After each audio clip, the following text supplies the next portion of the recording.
Hello! Today we've got another fairy tale look for you. This time it's Cinderella. Yeah, it's sort of a different sort of fairy tale than what I usually do. Let's get started. So I started out with the shade Cinderella by Sinful colors, just because I really had to use this one for this look. Then I decided to add some glitter using Serious Sparkle by OPI. I'll just list everything I've used below the video as well as usual. I also used heaps and heaps of acrylic paint. This time I really used a lot of colors. And then I also obviously used a little detail brush to apply that. And I also used a buffing block, which I actually used before all the acrylic paint, as you'll see in a moment. And lastly I finished it all off with the Catrice Gel Like base and top coat, as always. So yeah, what I did beforehand is actually applying 2 coats of Cinderella and 1 coat of Serious Sparkle. They are quite big glitters in Serious Sparkle, so I then buffed the nail ball to get it to be more flat. And also because on a buffed nail the acrylic paint is less runny and easier to work with. So yeah, I don't usually bother, but with the glitter I did actually bother to do that. On the first nail I decided to paint Cinderella while she's actually, you know, doing house chores, cleaning floors and all. On the second one is the pumpkin carriage, and on the last one they're dancing, Cinderella and the prince, obviously. So yeah, while we're watching me paint that, I'll just, you know, tell you what the story is about. I'm pretty sure this is one of those fairy tales that absolutely everyone knows, especially due to the Disney movie, obviously. But yeah, I decided to go more for the version of the fairy tale book that I have, just because I just really like how those stories are told, I guess. Yeah, there are more gruesome versions of the stories as usually.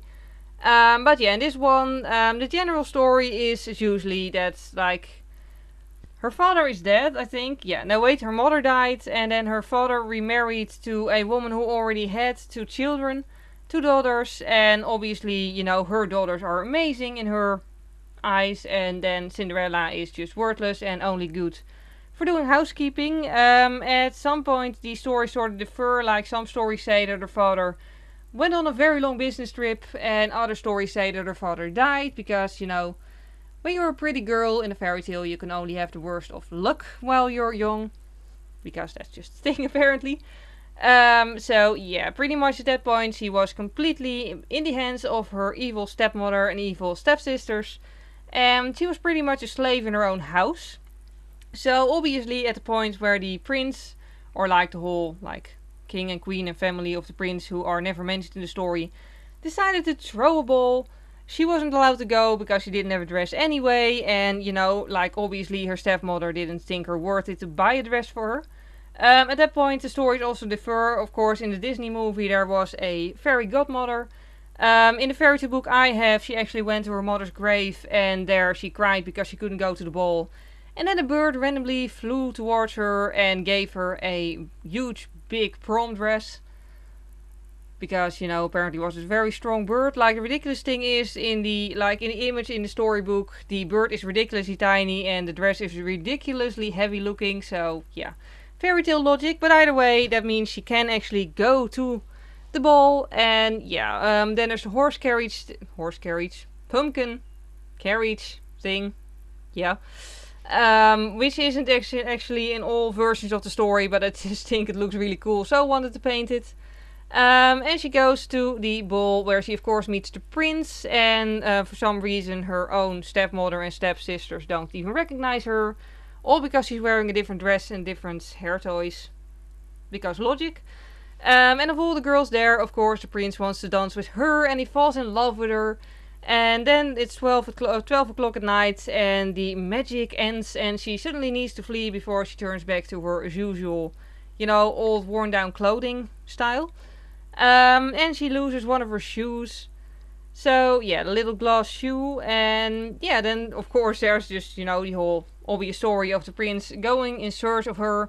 And for some reason the only way he can know it's her is by fitting the shoe to her feet.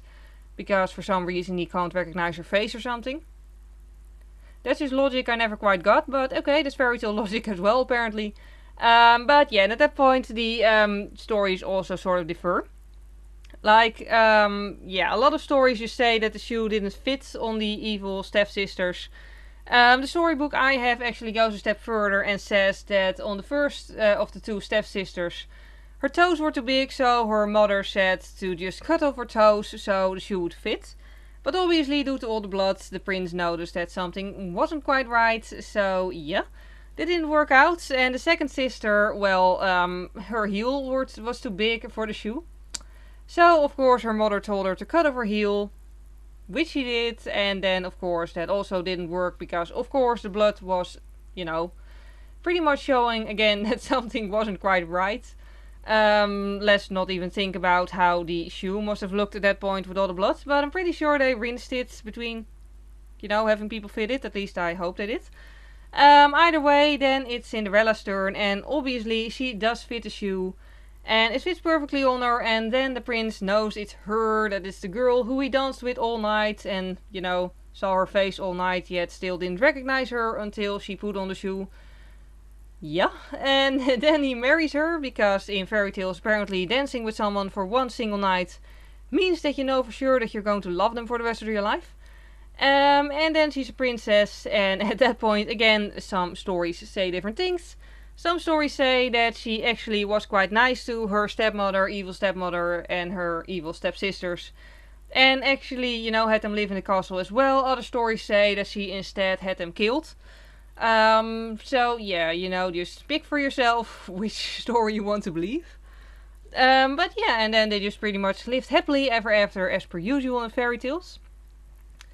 Again, this is not really a sort of fairy tale that I usually like the most. Like, I'm more into the fairy tales that deal with like either mythical creatures or animals. But I did always very much like this story visually. Like, I really think, especially in the storybook I have, it's called Immortal Fairy Tales, by the way. Pretty old, I think it's from the 80s. It's actually older than I am. I'm from the 90s, anyway. But yeah, just the images are really, really pretty of like the ball and like, the pumpkin carries and stuff like that. Really, really pretty. So yeah, that brings us to the end of the story and also the end of the nail art. I'm finishing it up with a layer of top coat as always, just to make sure that everything is sealed in. And then here is the final result. I really hope you enjoyed watching this. I hope you enjoyed my slightly mangled version of the fairy tale. And yeah, if you enjoyed this video, please click the like button. Also, you can always subscribe to my channel if you'd like to see more. I do nail art videos once per week and also once per week a face tutorial, makeup tutorial, and once per week a just random video. For now, thank you very much for watching and see you next time. Bye!